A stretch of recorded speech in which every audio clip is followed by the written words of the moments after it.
Welcome to Explorers Emporium. Today we are going to go through some of the equipment that we use for the different experiments that we use in our workshops. And so you as explorers will be able to join us and go through the experiments as we do them. So most of the stuff that we use are just basic things, kitchen type things. We do a lot of kitchen science, and there's just a few things that you may need to get along the way to help you do the science stuff, but they're not always required. So today, what we're going to start with is explaining a few of these things, and we're going to also talk about some science safety. Okay? The first thing you need to know is that when you set up for sciences, always make sure you take your time to protect things. So put out tablecloths. Don't be afraid to have a bucket or something to put things into. And then always make sure you have things like towels and stuff in case you make a spill or a mess. So always be a little bit prepared for those kind of things. Also, you may want to protect your clothes. So in our case, we're going to wear an apron, but you can wear a schmuck or an old shirt. Or if you're not doing something that's particularly messy, then sometimes it's just okay to use play clothes. So I'm going to put on an apron here. One of the other things is sometimes you'll do something that's messy on the hands, food coloring and stuff like that. So a lot of times we wear gloves, not always needed, but it's not a bad safety thing.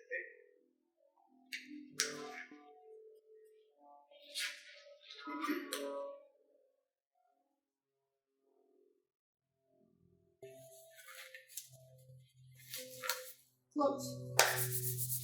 So the first thing we're going to talk about is just a few pieces of the equipment. So these are called test tubes. Okay?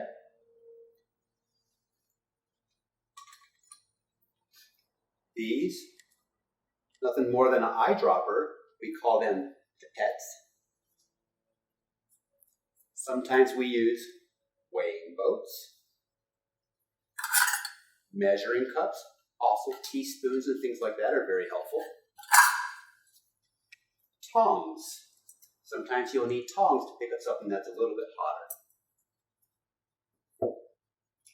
Normally all you need are just normal thermometers. We also have fancy ones. We will do things like chromatography. Sometimes you will need funnels, different types of beakers or measuring cups. This is a flask. Sometimes you just need a bowl. These are called graduated cylinders. Sometimes we just need collection cups. These are handy because they also have lids. Okay? We also have spoons. We'll often have bigger dishes. We love to use food coloring. And then just a couple other little assorted things. Do not feel you need to go out and get everything right away. We will always let you know what you will need for your experiments. Okay? And then you will also notice that we also have a few things here on the side. So we also have some chemicals, a little bit of science we're going to do today, just as we're learning the safety part of it. But we have ammonia, we have vinegar, and we have water. And this is distilled water. So one of the things I would like to show you first, we're going to go back to the test tube. So the test tube is an interesting thing when you're learning how to look at it, how to take a measurement. So if I have some water,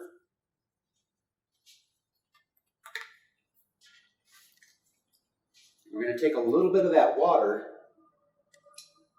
and put it into the test tube.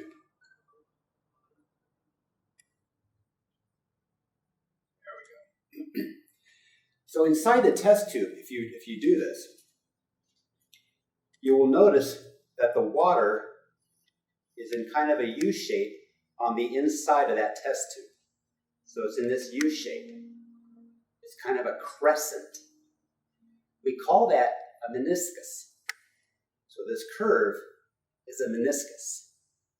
What's causing it is a thing called capillary attraction. And we will learn about this in some of the other classes. But we wanted to show you this because when you learn to do the measurement part of this, you always look at the bottom of it. So don't look at the water going up on the sides. Look at what's at the bottom, the very bottom level. Now, a lot of liquids will do this. They'll do that little curve. They'll create that meniscus. Except for a thing called mercury, which will actually go the other way. But we always take the measurement off the bottom on normal liquids. On mercury, we actually take it off the top. But that's the meniscus of water. Also,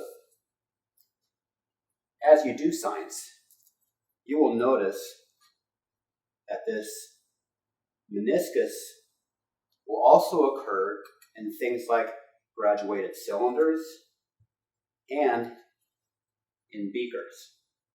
Okay? So usually when you put a liquid into some things, that water is going to climb up the side using capillary attraction, and it'll create that meniscus, but we always do the measurement off the bottom. So now, we're going to talk a little bit about safety.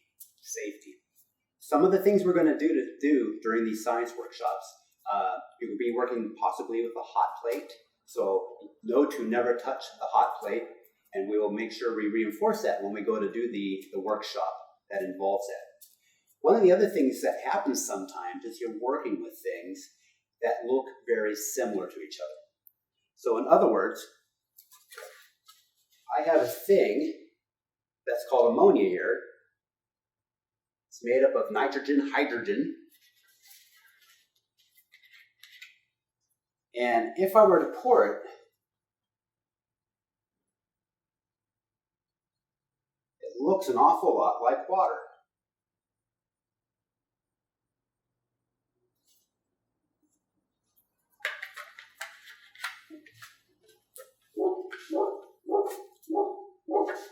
I also have a thing called vinegar, acetic acid. You'll notice when I pour vinegar, it looks an awful lot like water.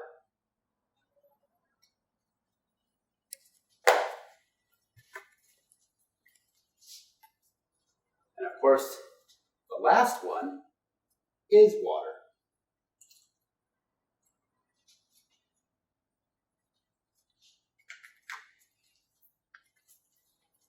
Usually, if you are going to be working with these type of things, it's always best to label the container. So always write on there, this beaker is for ammonia.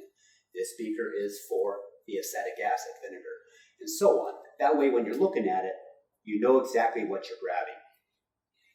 But now, if I were to look at these, I know this one's my water because I put it in a different cup. But as we do science experiments, sometimes we forget what we're doing and we kind of get lost, we get a little mixed up because we're thinking about other things. So safety would say, first thing is, you would never take your hand and just put it into it. We don't do that.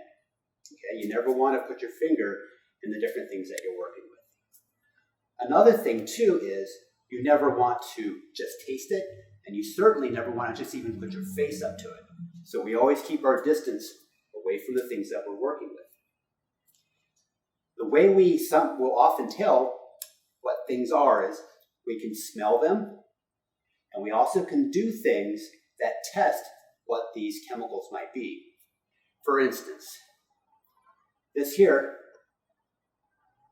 I'm going to go like this. I'm going to use just some very low smelling and see if I can smell it. Okay? I'm not going to stick my nose up to it. I'm going to kind of waft the air into my nose towards my face. Same thing with this one. By doing this, just by smell alone, I already know ammonia has a very strong smell. I know this is ammonia. Vinegar not so much of a smell. So between these two, between the water and the vinegar, I still can't tell them apart. So that's the smelling part of it. Another way to test things, if you know you're working with things like what we would call alkalines, bases, or acids, things like that, you can also use things like a pH indicator. And we will actually learn about this in one of the other science classes. So you can take a test tube, put a little sample of that into here, right? So we're going to set that one right there. Then we're going to grab another pipette. You don't want to mix tools, so we always keep things separate. So this one here will go to this one. Okay, so that's number 2. It'll go right there. And then this one here will be number 3. So depending on the type of chemicals you have, some of them have different alkalines and acids to them. So now, if I take my pH indicator and I add it to the liquid without even smelling it or touching it, I can now see if different reactions occur between them. So if it's yellow, we know that it's an acid. If it turns bright red, we know it's an alkaline, or even a purple. So this one here, we had guessed that this was ammonia by smell, but you can see by the pH test, it is a very strong alkaline, turning a very deep red purple color. This one here, we were wondering between the two. We kind of knew it was vinegar because it was a different beaker, but it comes up acidic, very yellow. And then you can see a slight orange tinge. With the distilled water, this is neutral. So the last thing we're going to talk about as far as safety goes. You'll notice that I'm working with pipettes. So this one here, we're going to work with water. When you work with a pipette, it is very important that you be very relaxed, and you never want to pull it out. You don't want to ever squirt anybody. You want to always make sure you keep it pointed at whatever you're working with. And if I go from here to a test tube, I'm very careful and I keep it over top. When you squeeze a pipette, you'll notice that drops come out. A lot of times we will count drops. So when you do this, you want to be very steady. And the one thing you don't want to do while you're working a pipette is you don't want to squeeze it, then unsqueeze it. Squeeze it, then unsqueeze it. Squeeze it, unsqueeze it. You don't do that because the drips coming out of there won't be even, and sometimes you'll get air bubbles in them. So when you try to squeeze a pipette, and you can practice this, just nice and steady, keep the liquid at the very nose of it, and just make a drop after drop after drop, and try not to suck back up the liquid coming out as you do it. It takes a very steady pressure. Okay? So remember, never just squeeze it really hard and squeeze a bunch into it. We always are very cautious and careful in science. We take care of one another, and one little drop at a time. Okay? So the last thing we're going to do, of course, there always has to be a little science. So one other thing you can always do, of course, is have a science test ready. So inside these containers, if I wanted to know which one of these things were vinegar, I could just add a little bit of that liquid to some baking soda. So water with baking soda, what's the reaction going to be? No reaction. If I pick up the ammonia, baking soda, of course, is an alkaline. Ammonia is an alkaline. So if I pour the two together, no reaction.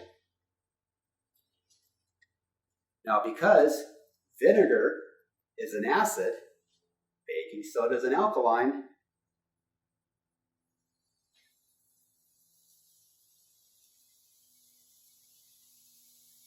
science is fun. Thank you everybody for joining Explorers Emporium, doing their STEAM science workshops today.